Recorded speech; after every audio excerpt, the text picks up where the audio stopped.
بسم اللہ الرحمن الرحیم۔ السلام علیکم ورحمۃ اللہ وبرکاتہ۔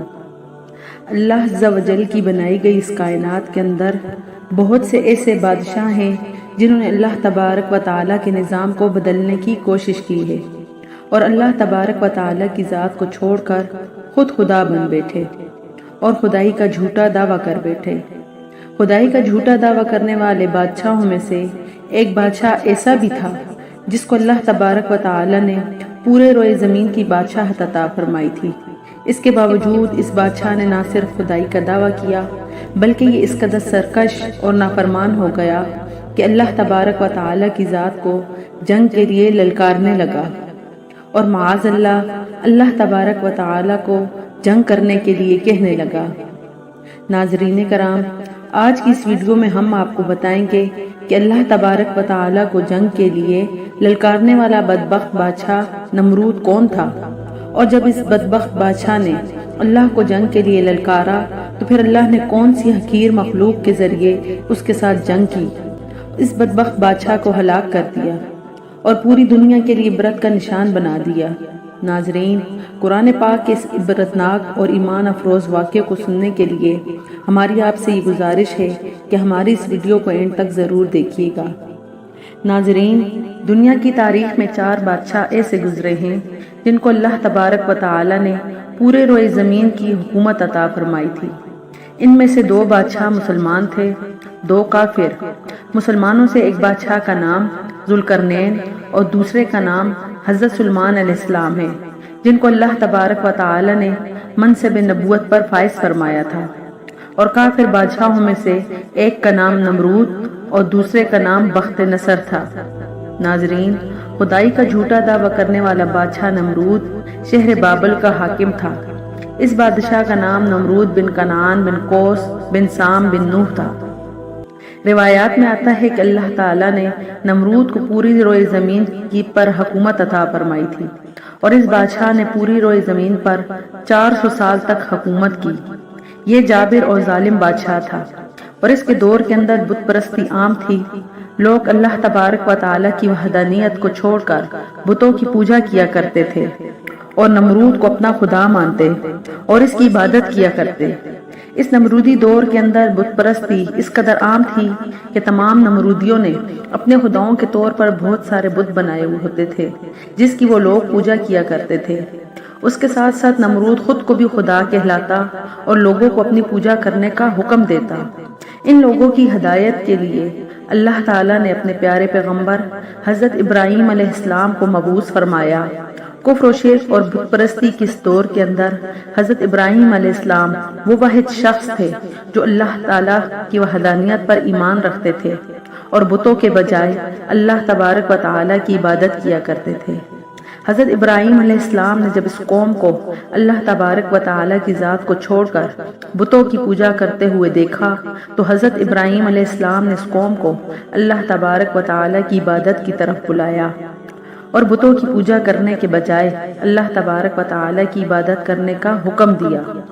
حضرت ابراہیم علیہ السلام نے اپنی قوم سے فرمایا کہ اللہ تبارک و تعالیٰ کی ذات ایک ہے اور ہمیں اسی کی عبادت کرنی چاہیے، لیکن یہ نمرودی قوم اپنے کفر و شرک سے باز نہ آئی اور اسی طرح بتوں کی پوجا کرتی رہی۔ ناظرین کرام، ایک دن حضرت ابراہیم علیہ السلام نے اس قوم کے جھوٹے خداؤں کو اس قوم کے سامنے جھوٹا ثابت کرنے کا ارادہ کیا اور حضرت ابراہیم علیہ السلام اس مقام پر تشریف لے گئے جہاں ان کے وہ تمام بت پڑے ہوتے تھے جن کی یہ لوگ پوجا کیا کرتے تھے۔ حضرت ابراہیم علیہ السلام جب اس قوم کے بت خانے میں پہنچے تو وہاں ان کے تمام بڑے بت پڑے ہوئے تھے۔ حضرت ابراہیم علیہ السلام نے ان کے تمام بتوں کو توڑ دیا اور تمام بتوں کو توڑنے کا الزام ان کے بڑے بت پر لگا دیا۔ اس کے بعد تمام نمرودی جب اپنے بت خانے میں واپس آئے تو انہوں نے ان بتوں کو ٹوٹا ہوا دیکھا۔ نمرودی قوم اس بات کو اچھی طرح جانتی تھی کہ ہمارے اندر ابراہیم علیہ السلام ہی وہ واحد شخص ہیں جو بتوں کے خلاف باتیں کرتے ہیں اور بتوں کے بجائے اللہ تبارک و تعالی کی عبادت کرنے کا حکم دیتے ہیں۔ لہٰذا جب نمرودیوں نے اپنے خداؤں کو ٹوٹا ہوا دیکھا تو وہ سمجھ گئے کہ یہ کام حضرت ابراہیم علیہ السلام کا ہے۔ چنانچہ تمام نمرودیوں نے حضرت ابراہیم علیہ السلام سے بدلہ لینے کے لیے حضرت ابراہیم علیہ السلام کو قتل کرنے کا منصوبہ بنا لیا۔ چنانچہ تمام نمرودی نمرود کے دربار میں حاضر ہوئے اور نمرود کو سارا واقعہ سنایا اور نمرود سے حضرت ابراہیم علیہ السلام کو سزا دینے کا کہا۔ اس طرح نمرود نے جب یہ بات سنی تو وہ آگ بگولا ہو گیا۔ اس نے ایک مقام پر آگ جلانے کا حکم دیا۔ نمرود نے یہ حکم جاری کیا کہ ایک وسیع میدان کے اندر آگ جلائی جائے اور اس کے اندر ابراہیم علیہ السلام کو ڈال دیا جائے۔ چنانچہ نمرود کے حکم کے مطابق ایسا ہی کیا گیا۔ دور دراز سے بہت ساری لکڑیوں کو اکٹھا کیا گیا، وسیع میدان کے اندر جمع کیا گیا اور ان کے اندر آگ جلائی گئی۔ حضرت ابراہیم علیہ السلام کو سزا دینے کے لیے جو آگ جلائی گئی وہ اس قدر زیادہ تھی کہ اس کے شعلے آسمان کو چھو رہے تھے۔ ناظرین کرام، جب نمرود کے حکم کے مطابق میدان کے اندر آگ کو جلا دیا گیا تو اس کے بعد حضرت ابراہیم علیہ السلام کو اس آگ کے اندر ڈال دیا گیا۔ جیسے ہی حضرت ابراہیم علیہ السلام اس آگ کے اندر تشریف لائے تو اللہ تبارک و تعالی نے فوراً آگ کو حکم دیا کہ اے آگ، تو حضرت ابراہیم علیہ السلام پر ٹھنڈی اور سلامتی والی ہو جا۔ تو وہ آگ اللہ تبارک و تعالی کے حکم کے مطابق حضرت ابراہیم علیہ السلام پر ٹھنڈی اور سلامتی والی ہو گئی۔ حضرت ابراہیم علیہ السلام فرماتے ہیں کہ میں جتنے دن آگ میں رہا اتنے دن میں اللہ تعالیٰ کی خاص فضل اور رحم میں تھا، اور جو سکون اللہ کی طرف سے مجھے آگ کے اندر عطا کیا گیا وہ اس سے پہلے کبھی نہ تھا۔ ناظرین، کچھ دنوں کے بعد حضرت ابراہیم علیہ السلام اس آگ سے زندہ باہر تشریف لے آئے۔ یہ منظر دیکھ کر تمام نمرودی حیران رہ گئے، لیکن اس کے باوجود نمرود اور نمرودی قوم اللہ تبارک و تعالی کی وحدانیت پر ایمان نہ لائی اور اسی طرح اپنی بت پرستی کے اندر مبتلا رہی۔ لیکن اس کے باوجود حضرت ابراہیم علیہ السلام اپنے عہد سے پیچھے نہ ہٹے اور مسلسل اپنی قوم کو دعوت دیتے رہے۔ حضرت ابراہیم علیہ السلام نے نمرود کو بارہا دفعہ سمجھایا اور اپنے کفر و شرک سے باز آنے اور اللہ تبارک و تعالی کی وحدانیت پر ایمان لانے کا کہا۔ حضرت ابراہیم علیہ السلام کی یہ بات سن کر نمرود اللہ تبارک و تعالی کی وحدانیت کا انکار کرنے لگا اور حضرت ابراہیم علیہ السلام سے مناظرہ کرنے لگا۔ حضرت ابراہیم علیہ السلام کے سامنے نمرود نے خدائی کا دعویٰ کر دیا۔ نمرود نے حضرت ابراہیم علیہ السلام سے مناظرہ کرتے ہوئے یہ سوال کیا کہ تیرا رب کون ہے؟ حضرت ابراہیم علیہ السلام نے ارشاد فرمایا کہ میرا رب وہ ہے جو زندگی اور موت دیتا ہے۔ یہ بات سن کر نمرود مسکرانے لگا اور حضرت ابراہیم علیہ السلام سے کہنے لگا یہ تو میں بھی کر سکتا ہوں۔ چنانچہ نمرود نے تکبر کے ساتھ 2 قیدیوں کو بلایا جن کو سزائے موت ہو چکی تھی۔ ان میں سے ایک کو نمرود نے قتل کر دیا اور دوسرے کو آزاد کر دیا، اور اس طرح نمرود تکبر کے ساتھ حضرت ابراہیم علیہ السلام سے کہنے لگا کہ دیکھو، میں نے ایک کو زندگی دے دی اور ایک کو موت دے دی۔ اسی طرح نمرود جب حضرت ابراہیم علیہ السلام کے سامنے اپنے آپ کو خدا کہنے لگا اور اپنی خدائی کی باطل دلیلیں پیش کرنے لگا، اس کے بعد نمرود پھر حضرت ابراہیم علیہ السلام سے پوچھنے لگا کہ حقیقی خدا تو میں ہوں، بتا تیرا خدا کون ہے؟ اس کے بعد حضرت ابراہیم علیہ السلام نے نمرود کو اس کی عقل کے مطابق جواب دیا کہ میرا رب وہ ہے جو سورج کو مشرق سے طلوع کرتا ہے اور مغرب میں غروب کرتا ہے۔ اگر تو سچا خدا ہے تو سورج کو مغرب سے طلوع کر کے دکھا۔ چنانچہ جب نمرود نے حضرت ابراہیم علیہ السلام کی یہ بات سنی تو اس کا رنگ اڑ گیا اور وہ لاجواب ہو گیا، اور اس طرح نمرود لاجواب ہو کر اپنی پوری قوم کے اندر ذلیل و رسوا ہو گیا۔ اس کے بعد بھی کئی مرتبہ حضرت ابراہیم علیہ السلام نے نمرود کو اللہ تبارک و تعالی کی وحدانیت کی طرف بلایا، لیکن نمرود اپنی سرکشی سے باز نہ آیا اور اسی طرح کفر و شرک میں مبتلا رہا۔